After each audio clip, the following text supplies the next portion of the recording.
NFL football. What fan doesn't love the amazing catches, runs, interceptions, and let's not forget about the hard hits? But with player injuries on the rise, the NFL has made a lot of adjustments to the game we love.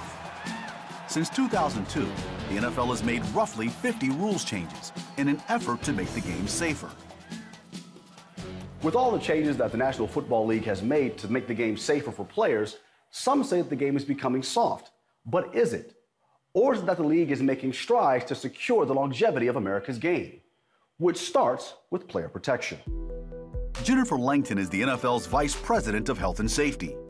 I spoke with her about the league's Play Smart, Play Safe initiative, launched by NFL Commissioner Roger Goodell to advance progress in the diagnosis, prevention, and treatment of sports-related injuries. I focus on our engineering efforts as well as our innovation, all to make and advance health and safety for our players on the field. We work very closely with the NFLPA and the NFL and our lead engineers. In the last 3 seasons, head injuries, specifically concussions, have been a top concern for the NFL, and rightfully so. In 2017, the total amount of concussions from preseason to postseason were a staggering 291. When you get that information and you see that there's an incline in concussions, how do you respond to that when you're making such strides? We did have, from the previous year, a 16% increase in concussions. We've studied every single concussion on our field for the past 3 years. That provides us the insight so that we know the speeds, the velocities, the impact sources, so we can give that to the marketplace so they can design for better helmets. It is through that lens of data that manufacturers design and construct new and improved football helmets, which are then sent for extensive research under the direction of the NFL's chief engineer and University of Virginia professor, Dr. Jeff Crandall. I study what's called biomechanics, which is how the body responds to forces.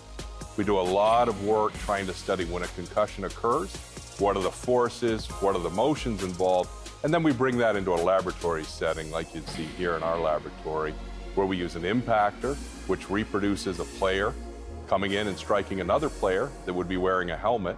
Instead of a player, we use a crash test dummy, which is instrumented with sensors.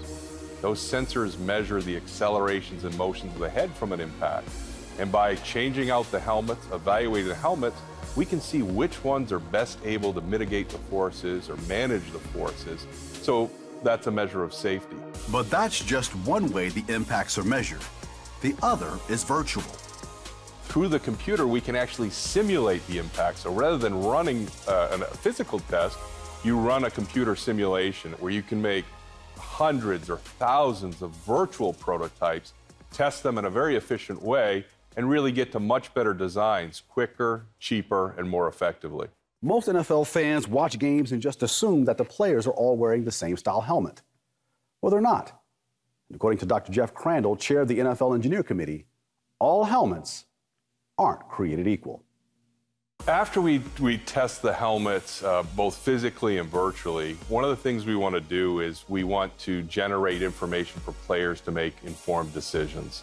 So in conjunction with the Players Association, every year we go through, we run physical tests on any new helmets that come out, and then we rank them and put them on a poster that hangs in every locker room. So if this helmet is performing well or not well, under what conditions is it performing well or not well, which can hopefully lead them to improvements to make safer helmets. It is the player's choice to select which helmet they wear. To date, no helmet exists that can prevent a concussion entirely.